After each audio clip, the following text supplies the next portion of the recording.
अंगद की शादी आखिर किससे होगी? यह सवाल अब हर किसी की जुबान पर है। एक तरफ है मासूम, सच्ची और प्यार में डूबी हुई वृंदा, और दूसरी तरफ है खूबसूरत, समझदार लेकिन चालाक मालती। सीरियल क्योंकि सास भी कभी बहू थी के आने वाले एपिसोड में जो धमाकेदार मोड़ आने वाला है, उसने तो दर्शकों की धड़कनें तेज कर दी हैं। क्योंकि इस बार शादी के मंडप में जो ट्विस्ट खुलने वाला है, उसने सबको हैरान, परेशान और भावुक कर दिया है। मालती को हमेशा से अंगद के दिल और इस घर की बहू बनने का सपना रहा है। वो तुलसी के सामने खुद को एक आदर्श, संस्कारी और समझदार लड़की के रूप में पेश करती है।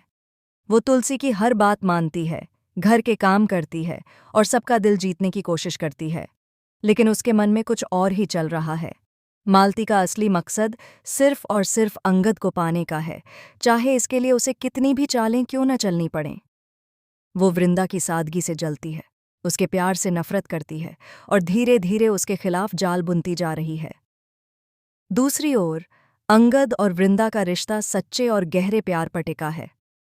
दोनों की मुलाकात भले ही संयोग से हुई हो, लेकिन उनके दिलों का रिश्ता बेहद सच्चा है। दोनों एक दूसरे के दुख दर्द को बिना कहे समझ लेते हैं। पर हालात ऐसे बन चुके हैं कि दोनों अपने दिल की बात जाहिर नहीं कर पा रहे। परिवार के दबाव, समाज की बंदिशें और मालती की साजिशें, सब मिलकर इस रिश्ते के बीच दीवार खड़ी कर रहे हैं। तुलसी को भी अब इस रिश्ते को लेकर बेचैनी होने लगी है। वो अपने बेटे अंगद के लिए ऐसी बहू चाहती है जो उसके घर के संस्कारों और उसकी सोच से मेल खाए। उसे वृंदा में वही सादगी, प्यार और समर्पण नजर आता है जो एक आदर्श बहू में होना चाहिए। लेकिन मालती अपनी चालाकी से तुलसी के मन में धीरे धीरे शक के बीज बो देती है।